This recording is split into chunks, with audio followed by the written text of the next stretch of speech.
বিসমিল্লাহির রহমানির রহিম। সম্মানিত মুসল্লি ইকরাম, আসসালামু আলাইকুম ওয়া রাহমাতুল্লাহ।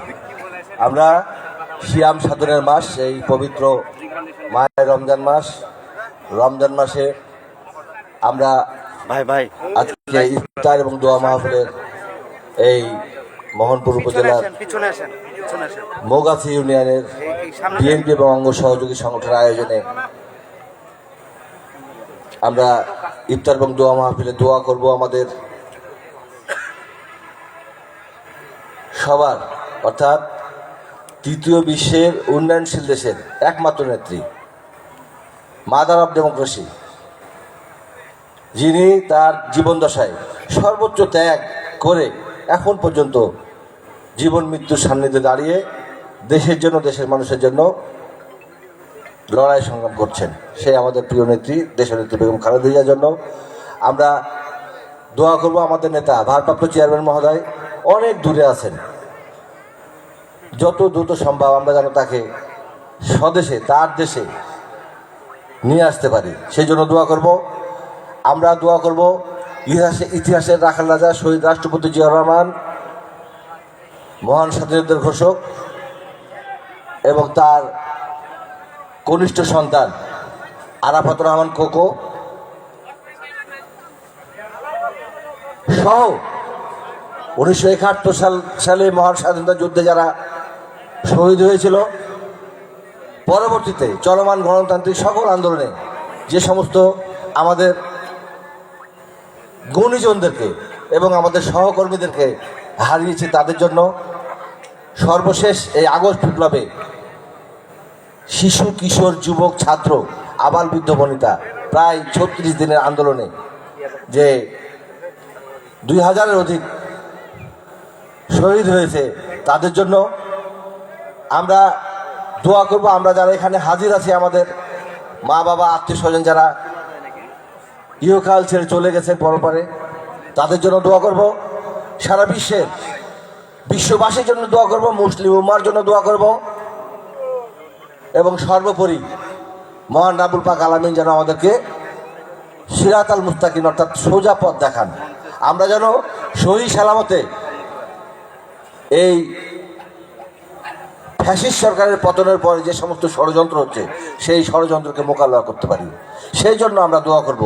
এই আয়োজনের শেষপথ সভাপতি আপনাদের এলাকার কৃতি সন্তান মুকুল ভাই, উপস্থিত সর্বস্তরের নেতৃবৃন্দ এবং প্রিয় ভাইরা, আপনাদের সবাইকে আমার হয়ে জানাই সশত সালাম এবং কৃতজ্ঞতা।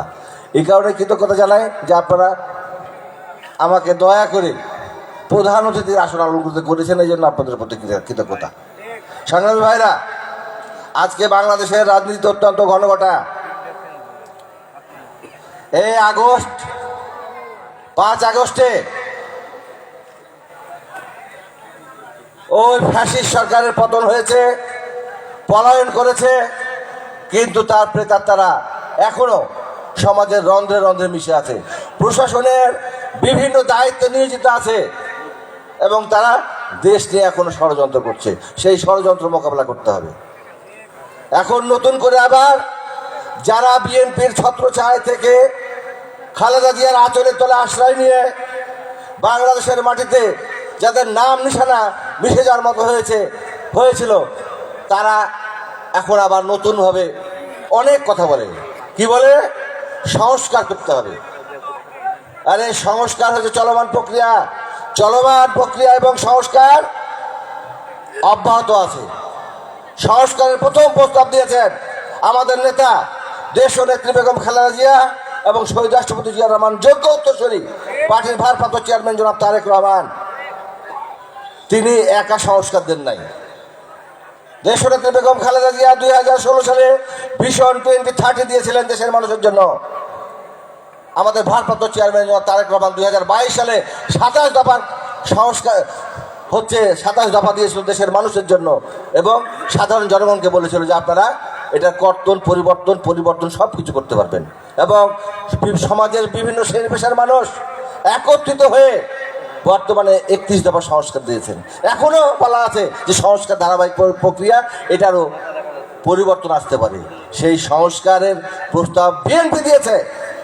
আজকে এই সংস্কারের নাম দিয়ে কখনো বলেন লোকাল গভর্নমেন্টের নির্বাচন, কখনো বলেন যে বিচার করতে হবে। আজকে বিচার করতে হবে সেটা কে চায়? দেশের জনগণ চায়।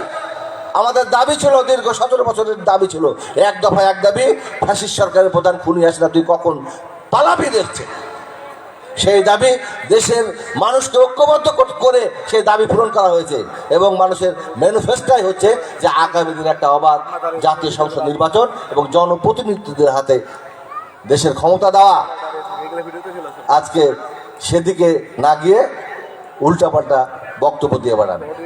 আপনাদের মনে হয় 1996 সালে আজাদা বাহিনী গঠন করেছিলেন, আওয়ামী লীগ, জামাত, জাতীয় পার্টি দিয়ে বিএনপির বিরুদ্ধে জোট করে বিএনপিকে ক্ষমতা থেকে নামানোর চেষ্টা করেছিলেন।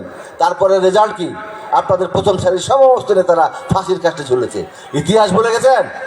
এখন যদি আপনাদের বুদ্ধি না হয়, আমরা আমাদের নেতা তারেক রহমান স্পষ্ট করে বলেছেন যে আগামী দিনে নির্বাচন হবে, সব দল অংশগ্রহণ করবে ফ্যাসিস্টরা বাদ দিয়ে, এবং যারা বিজয়ী হবে সকল দলকে নিয়ে জাতীয় সরকার প্রতিষ্ঠিত হবে। সেই জাতীয় সরকার এই ফ্যাসিস্টদের প্রত্যেকের বিচার নিশ্চিত করবে। এরপরে আর কোনো বক্তব্য থাকে না। আরে কত বড় কলিজা হলে নিজে ওই তৃণমূল থেকে উঠে আসা নেতা আমাদের নেতা তারেক রহমান, উনি বলেছেন 2 বারের বেশি কেউ প্রধানমন্ত্রী থাকতে পারবেন না।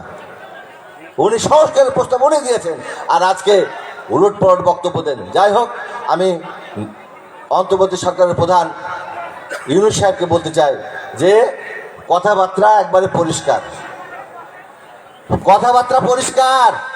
দেশের মানুষ লোকাল গভর্নমেন্ট নির্বাচনের জন্য হাসিনার পতন চায় নাই। লোকাল গভর্নমেন্টের নির্বাচনের মাধ্যমে হাসিনার পতন হতো না, কোনো সরকারের পতন হয় না। মানুষ এই সরকারের বিরুদ্ধে আন্দোলন সংগ্রাম করেছে জাতীয় সংসদ নির্বাচনের জন্য। যে কোনো মূল্যে জাতীয় সংসদ নির্বাচন দিতে হবে। এই বলে আপনাদের প্রত্যেকের সুস্বাস্থ্য দীর্ঘায়ু কামনা করে এখন মোনাজাত হবে। সর্বপ্রতি এই পবা মোহনপুর বাসী হয়ে আবারও আপনাদেরকে সশস্ত্র সালাম এবং কৃতজ্ঞতা জানিয়ে আমি আমার কথা শেষ করছি। খোদা হাফেজ, বাংলাদেশ জিন্দাবাদ। সবাইকে ধন্যবাদ। আসসালামু আলাইকুম। এই মোনাজাত কে করে? মোনাজাত ধন্যবাদ।